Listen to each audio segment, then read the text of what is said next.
I love handmade gifts. Here are 4 gift ideas that you can make using products from Fairfield World. This is kind of a quick overview of all the projects, and you can see more details in the complete tutorial at the Fairfield World website. So the first project is going to be these fun squishies in a jar using squishy foam from Fairfield World. It's crazy soft, easy to cut and work with. I'm also using fabric paints, which are super soft and will keep my squishy from getting stiff. So the way I've found that's the easiest to get color on the foam is to actually paint the colors that I want to use onto a piece of parchment paper or baking paper. You could even use plastic wrap if you don't have parchment paper. So basically just paint and spread the colors out onto the parchment paper, and then you're going to grab your foam and just squish it into all that paint. The foam will soak up the color, and I mean, look, it's so pretty and vibrant, and then you just use your brush to patch up any spots that you missed. Then I'm using the fabric paint with the tip so that I can add details like the eyes and the confetti.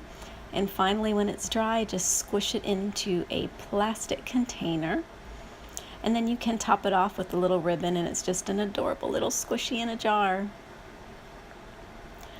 The next project is this fun custom name banner made using Ollie-Fun fabric, which if you've never worked with it, it's fabulous. It's like a mix of paper and fabric. It doesn't tear, so you don't need to sew it, but you can just cut it, die cut it, whatever you want.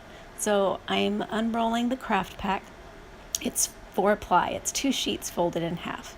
So I'm going to cut a piece that is 12 inches wide, and then I'm just going to cut it into a fringe, leaving about 2 inches at the top, maybe 1.5 inches. Once I have that done, I'm going to separate the 2 sheets. So now I have 2 pieces of fringe. And since it's folded at the top, it's 2-ply. I'm going to start at one end and just roll it up and keep rolling until the whole thing is like a cute little pom-pom, and then take some silver string and tie it off at the top there, and that's your first pom-pom. And you're just going to make several in different colors. Then I used metallic Ollie-Fun with my die cutting machine to cut out the letters for the name.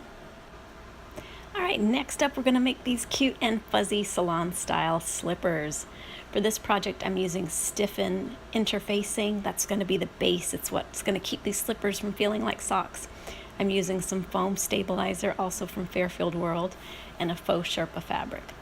So use some flip-flops to trace the base onto the stiffen, the foam stabilizer, and the fabric. So you've got like a 3-layered base to this slipper. And then you're also going to cut 2 rectangles to make the top of the sandal. One is about 8 inches by 4 inches, and the other one is only about 2 inches wide and much shorter. I had put those the right side together and sewn them into tubes. So you see it looks like a thong there, but it's actually the top of the slipper. So there's my 3 layers for the base. I'm going to use pins to pin the top of the slipper in place, and then grab my needle and thread. You can see there I've pinned it together the way I want it to go, and now I'm just going to start stitching it all together. I'm going to stitch through all the layers of the bottom of the slipper so that the pieces stay together and so that it's stable, since it's all that fabric on top is going to be connected to the stabilizer on the base. And then I went around the edges and just stitched around so that the fabric folded over and hid the 3 layers of the base of the fabric, and also holds the 3 layers of stabilizer in the bottom together. These are so soft and comfy to wear. If you find that they're too slippery, you could always just use puff paint on the bottom to make it a little sticky, but these are great for carpet, sleepovers, that kind of thing. The last gift idea is this furry monogram pillow with a hidden pocket in the back. I am using polyfill fiberfill to make sure that my pillow is super soft, and I'm also using cuddle fabric and fur fabric. My trick to cutting the fur fabric is to use a craft knife on the backing. So I'm just cutting the backing and I'm not getting a furry mess everywhere. I've cut the front and back of the letter. I've pinned on the cuddle fabric to make the pocket section. Then I'm going to sew around almost all the edges, leaving the bottom open so I can flip it inside out to reveal my pillow, and with the open bottom, I can start stuffing it full of this super soft polyfill fiberfill. Then I'll stitch that closed and have the perfect pillow with a secret pocket. These projects are fun and quick to make.